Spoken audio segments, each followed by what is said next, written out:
نے اس شرط کو باقی نہیں رکھا اور تشبیب میں ہر طرح کے مضامین داخل کر کے اسے وسعت دی۔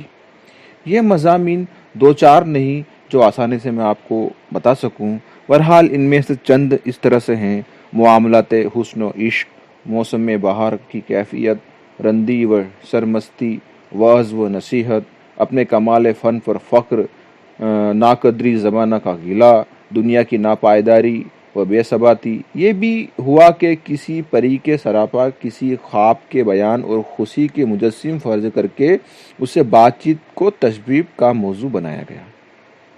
اس کے علاوہ شعر و موسیقی کے مباحث اور تصوف و اخلاق، فلسفہ و حکمت، منطق و نجوم کے مسائل کو بھی موضوع تشبیب بنایا گیا۔ خلاصہ کلام یہ ہے کہ فارسی اور اردو کے شاعروں نے تشبیب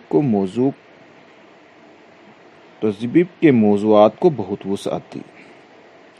بعض قصیدہ نگاروں نے تشبیب میں غزل بھی شامل کی ہے۔ ظاہر ہے یہاں عام غزل کی گنجائش نہیں، یہ غزل ایسی ہونی چاہیے جس میں زور بیان اور شان و شکوہ ہوتا کہ وہ قصیدے سے ہم آہنگ ہو سکے۔ تشبیب کا پہلا شعر قصیدے کا مطلع ہوتا ہے اور یہی وہ شعر ہے جو تو سامعین کو متوجہ کر لیتا ہے یا انہیں بے توجہ کر دیتا ہے۔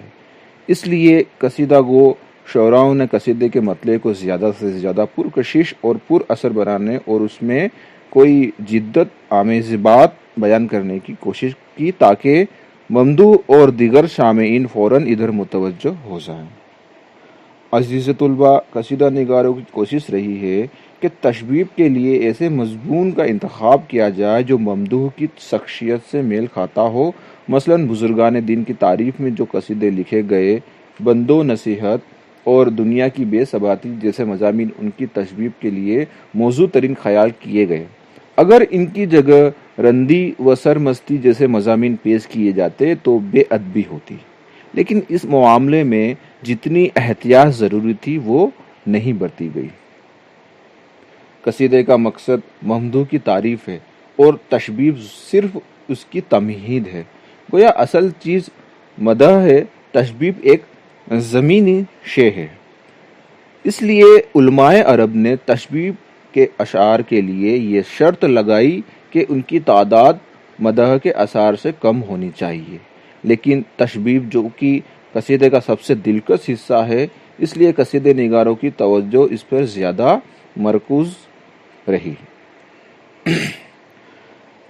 عزیز طلباء، غالب کا ایک قصیدہ بہادر شاہ کی مدح میں ہے جس کی تشبیب ہاں مانو سنے ہم اس کا نام نہایت دلکش و پر اثر ہے۔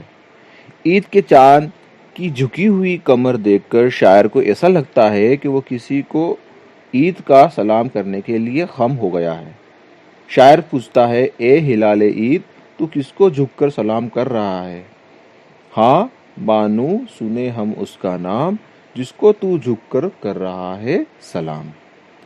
جواب نہیں ملتا تو کہتا ہے، شاید تو خود بھی اس کا نام نہیں جانتا، اور نہیں جانتا تو میں بتاتا ہوں کہ اس کا نام بہادر شاہ ہے۔ تو نہیں جانتا تو مجھ سے سن، نام شہنشاہ اے بلند مقام۔ ہلال عید کی تجسیم اور مکالماتی انداز نے اس تشبیب میں ایک ڈرامائی شان پیدا کر دی ہے۔ عزیز طلباء، تشبیب کے بعد قصیدے کا دوسرا حصہ ہے غریز۔ قصیدے کا سب سے نازک حصہ غریز ہے۔ یہ تشبیب اور مدح کے درمیان کی کڑی ہے اور ان دونوں میں ربط پیدا کرنا اس کا کام ہے۔ یہاں شاعر کو اپنے کمال ہنر کا ثبوت دینا پڑتا ہے۔ بقول ابو مہر شہر غریز کا سب سے بڑا حسن یہ خیال کیا جاتا ہے کہ تشبیب کہتے کہتے شاعر مدح کی طرف اس طرح گھوم جائے جیسے بات میں بات پیدا ہو گئی ہو۔ غریز کی یہی وہ خوبی ہے جس کی وجہ سے وہ قصیدے کا حصہ اور شان کے کمال کا معیار سمجھا جاتا ہے۔ غریز ایک شعر کے ذریعے بھی ممکن ہے اور اس کے لیے ایک سے زائد اشعار بھی استعمال کیے جا سکتے ہیں۔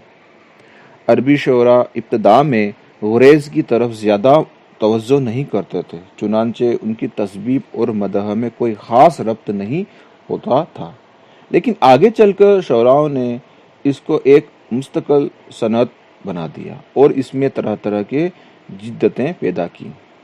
غالب کے ایک قصیدے کی تذبیب کا ذکر جس میں وہ ہلال عید سے سوال کرتے ہیں کہ تو کسے جھک کر سلام کر رہا ہے، پھر خود ہی جواب دیتے ہیں کہ بہادر شاہ کو۔ بس بہادر شاہ کا نام آیا اور ان کی مدح کے لیے میدان ہموار ہوا۔ یہ کامیاب گریز کی مثال تھی۔ غالب کا ایک قصیدہ حضرت علی کی مدح میں بھی ہے۔ اس کی تشبیب میں تصوف کے مسائل بیان کیے گئے ہیں۔ یہ پیچیدہ مسائل بیان کرتے کرتے شاعر کو خیال آتا ہے کہ غالب تو کن جھمیلوں میں الجھ گیا ہے، لا حول ولا پڑھو اور علی کا نام لے۔ علی کا نام لیتے ہی مدح کا دروازہ اپنے آپ کھل جاتا ہے۔ عزیز طلبہ، تشبیب گریز کے بعد قصیدے کا تیسرا اہم حصہ مدح ہے۔ یہ قصیدے کا سب سے اہم اور بنیادی جز ہے۔ قصیدہ لکھا ہی اس لیے جاتا ہے کہ کسی کی تعریف کی جائے۔ اگر کسی بزرگ یا مذہبی رہنما کی مدح کی جا رہی ہو تو جذبہ عقیدت شاعر سے پرجوش اور پرزور مدح کی کہلواتا ہے۔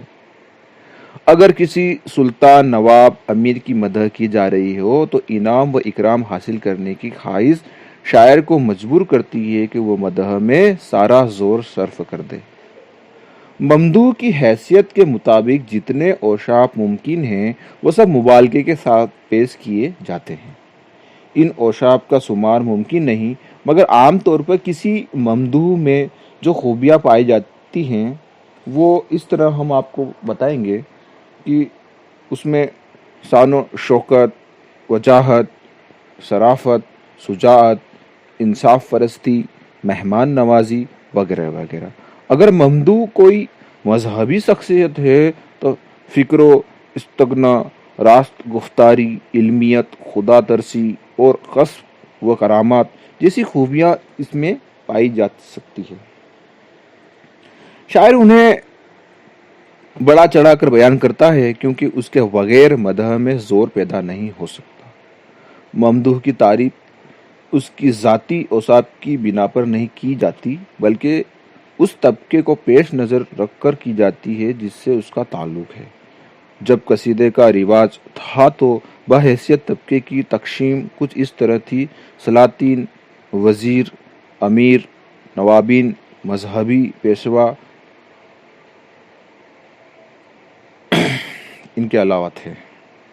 غالب کے قصیدے سے مدح کی سمجھی جا سکتی ہے: قبلہ چشم و دل بہادر شاہ، مظہر ذل جلال و اکرام۔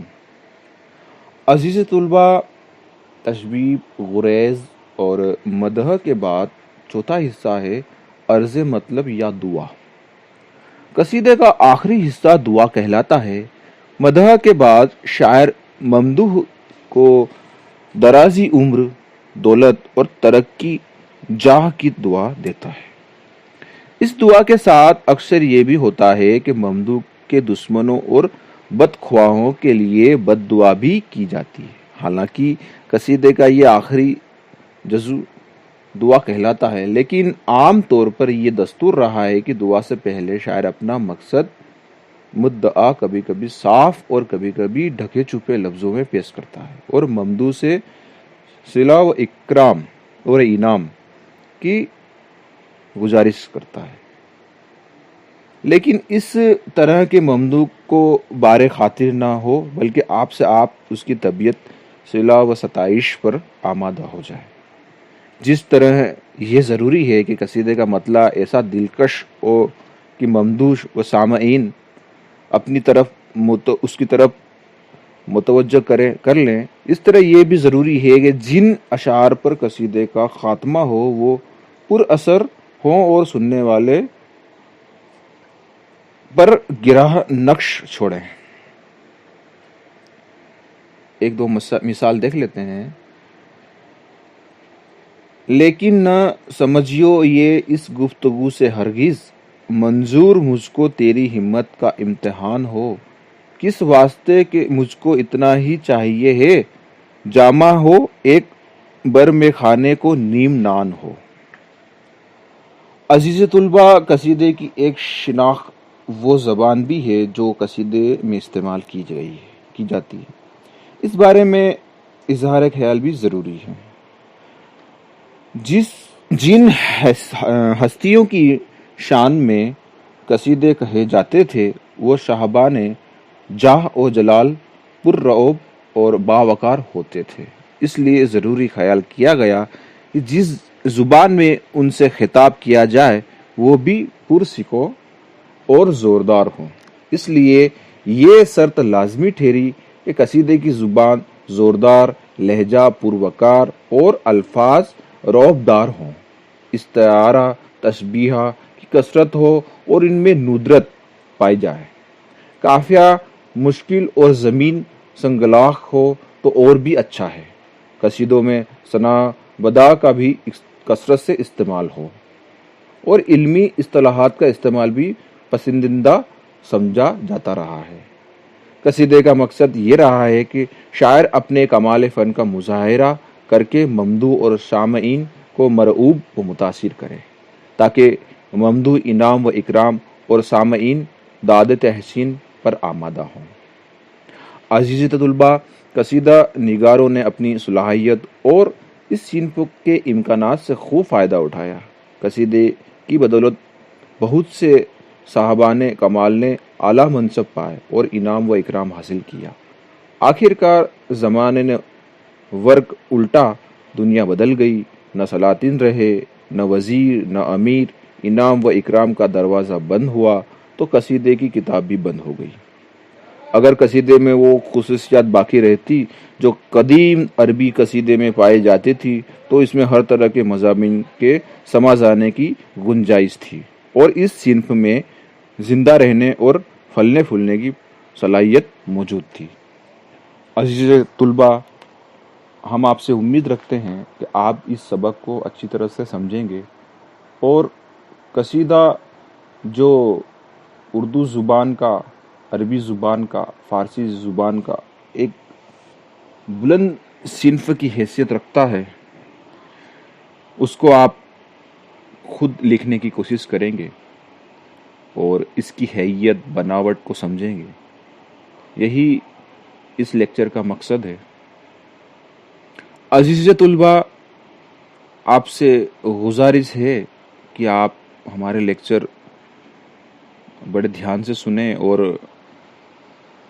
اپنے آپ کو بزی رکھیں، ادھر ادھر نہ جائیں، تعلیم پر دھیان دیں، کیونکہ جو دور ہم دیکھ رہے ہیں وہ بہت ہی مشکل دور ہے اور اس سے